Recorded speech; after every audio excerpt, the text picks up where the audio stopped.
State institute of hotel management Sangareddy అంటే ఇక్కడ కోహీర్ దగ్గర ఉన్నటువంటి ఇన్స్టిట్యూట్ను 2012 సంవత్సరం అంటే సుమారుగా 13 సంవత్సరాల క్రితం గీతారెడ్డి గారు టూరిజం మంత్రిగా ఉన్నప్పుడు అట్లాగే సురేష్ శెట్కర్ గారు ఎంపీగా ఉన్నప్పుడు దీన్ని ప్రారంభించడం జరిగింది. సో కొంతకాలం పాటు చాలా బాగా నడిచింది. సో గడిచిన 10 సంవత్సరాల కాలంలో నిర్లక్ష్యం కారణంగా టోటల్గా ఇది మూతబడిపోయింది.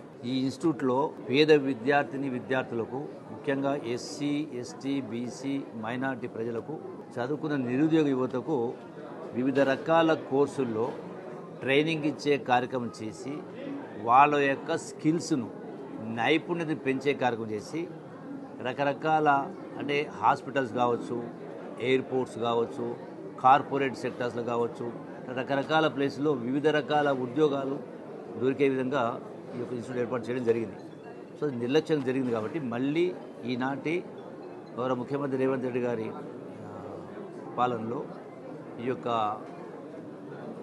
పరిపాలన అట్లాగే ప్రణాళిక అంటే 99 రోజుల ప్రజాపాలన ప్రణాళిక సందర్భంగా 99లో ఇది ఒకటి ఏర్పాటు చేయడం జరిగింది.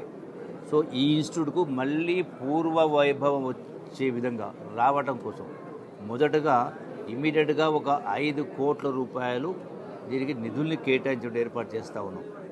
దీని ద్వారా ఈ శిథిలావస్థలో ఉన్నటువంటి బిల్డింగ్ను మొత్తం కూడా మళ్ళీ రెనోవేట్ చేస్తూ ఇన్ఫ్రాస్ట్రక్చర్ కావాల్సిన మొత్తం ఏర్పాటు చేస్తూ ఫర్నిచర్ తీసుకొస్తూ దానికి అవసరమైనటువంటి ఇన్స్ట్రుమెంట్స్ ఎక్విప్మెంట్ తెచ్చుకుంటూ ఏర్పాటు చేసి మళ్ళీ అడ్మిషన్స్ అనేది ఎస్సీ కార్పొరేషన్ ద్వారా కావచ్చు, ఇతర ఆర్గనైజేషన్ ద్వారా కూడా ఈ యొక్క అడ్మిషన్ తీసుకునే కార్యక్రమం చేసి వాళ్లకు హాస్పిటాలిటీ సర్వీసెస్ అట్లాగే గైడ్స్ కావచ్చు, వివిధ భాషలు అంటే టూరిస్టులకు అవసరమైనటువంటి వాళ్ళకి ఎక్స్ప్లెయిన్ చేయడం కోసం వివిధ భాషలను కూడా అంటే ఇతర దేశాల భాషలను కూడా నేర్పించేటువంటి కార్యక్రమం చేస్తూ ఇట్లా వివిధ రకాల దీనిలో వివిధ ట్రేడ్స్లో వీటందరికీ ట్రైనింగ్ ఇచ్చి ఏర్పాటు చేసి వాళ్లకు ఈ వసతులు కల్పించే కార్యక్రమం చేస్తూ ఉన్నాం. దీని ద్వారా వాళ్ళ కాళ్ళపైన వాళ్ళు నిలబడి ప్రపంచంలో ఎక్కడికైనా వెళ్ళి బ్రతికొచ్చేటువంటి ఒక కెపాసిటీని తయారు చేసే కార్యక్రమం చేస్తాం.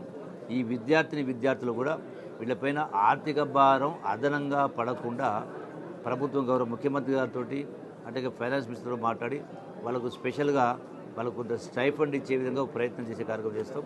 మా టూరిజం ప్రమోషన్కు వీళ్ళ అవసరం కూడా చాలా ఉంటుంది కాబట్టి ఒక రకంగా వాళ్ళకు ఉపాధి అవకాశాలు కల్పించడంతో పాటుగా ఈ టూరిజం ప్రమోషన్ కూడా అవసరం ఉంటుంది కాబట్టి మా టూరిజం శాఖ ద్వారా కొన్ని నిధుల్ని ఈ యొక్క ట్రైనింగ్ సెంటర్కు ఈ యొక్క హోటల్ మేనేజ్మెంట్ ఇన్స్టిట్యూట్కు ఫండ్స్ కూడా శాంక్షన్ చేసే ఏర్పాటు చేస్తాను. భవిష్యత్తులో ఇది పూర్వవైభవం కాకుండా ఇంకా అంతకంటే ఎక్కువగా ఉండే విధంగా కొన్ని వందలాది మందికి ట్రైనింగ్ ఇచ్చే స్థాయికి తీసుకెళ్ళడానికి ఈరోజు మళ్ళీ పునఃప్రారంభం అంటే పూర్వవైభవం రావడానికి పునఃప్రారంభం చేసే కార్యక్రమం చేస్తాము.